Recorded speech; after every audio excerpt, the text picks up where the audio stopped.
Kedarnath track 18 किमी का track है जो गौरीकुंड से शुरू होता है। पहले जिस मार्ग का अनुसरण किया जाता था वह रामबाड़ा से था। यह एक अच्छी तरह से विकसित, अच्छी तरह से घिरा हुआ और एक सुविधाजनक ट्रैक मार्ग था।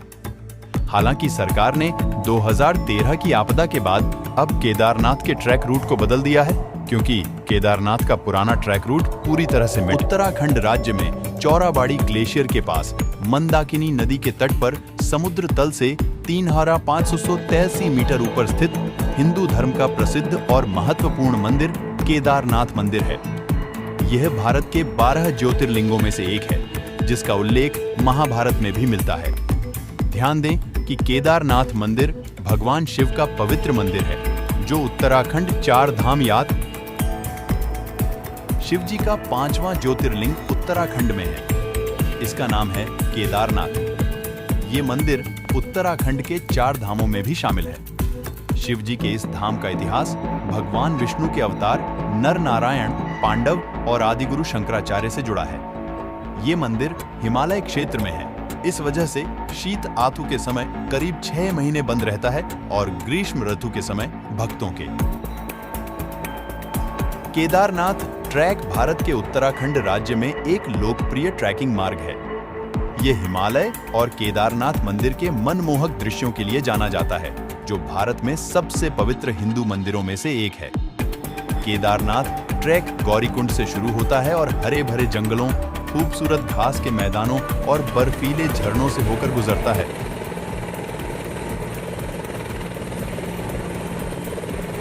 मंदिर तक पहुंचने में कुछ दिन लग जाते हैं और ऊंचाई के कारण बहुत से लोग मंदिर के दर्शन नहीं कर पाते हैं। इसीलिए उत्तराखंड सरकार ने मंदिर के लिए हेलीकॉप्टर सेवा शुरू की। यहाँ आपको केदारनाथ मंदिर के लिए हेलीकॉप्टर सेवाओं के बारे में जानने की जरूरत है।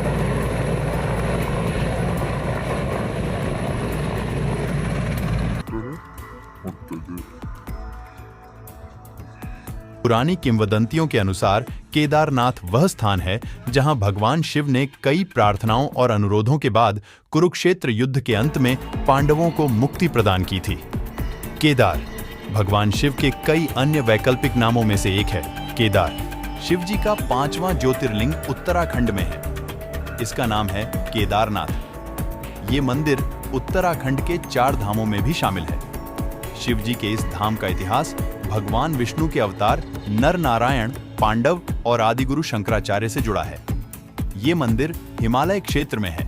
इस वजह से शीत आतु के समय करीब 6 महीने बंद रहता है और ग्रीष्म ऋतु के समय भक्तों के। अपने ट्रैक पर निकलने से पहले केदारनाथ मौसम पूर्वानुमान और स्थानीय परिस्थितियों की जांच अवश्य कर लें। इसके अतिरिक्त आवश्यक सावधानियां बरतने की सलाह दी जाती है, जैसे ट्रैक के दौरान ऊंचाई के अनुरूप ढलना, हाइड्रेटेड रहना और शराब और धूम्रपान से बचना। अपने ट्रैक पर निकलने से पहले केदारनाथ मौसम पूर्वानुमान और स्थानीय परिस्थितियों की जांच अवश्य कर लें। इसके अतिरिक्त आवश्यक सावधानियां बरतने की सलाह दी जाती है, जैसे ट्रैक के दौरान ऊंचाई के अनुरूप ढलना, हाइड्रेटेड रहना और शराब और धूम्रपान से बचना। हालांकि यह ध्यान रखना महत्वपूर्ण है कि केदारनाथ ट्रैक में एक चुनौतीपूर्ण चढ़ाई शामिल है और यह अनुभवी ट्रैकर्स के लिए उपयुक्त है। यह सलाह दी जाती है कि अपनी यात्रा की योजना पहले से बनाएं और सभी आवश्यक उपकरण जैसे लंबी पैदल यात्रा के जूते, गर्म कपड़े और प्राथमिक चिकित्सा किट अपने साथ रखें। केदारनाथ संभवतः हमारे यात्रा कार्यक्रम में सबसे प्रसिद्ध और व्यापक रूप से यात्रा किया जाने वाला धाम है। पुरानी किंवदंतियों के अनुसार केदारनाथ वह स्थान है जहां भगवान शिव ने कई प्रार्थनाओं और अनुरोधों के बाद कुरुक्षेत्र युद्ध के अंत में पांडवों को मुक्ति प्रदान की थी। केदार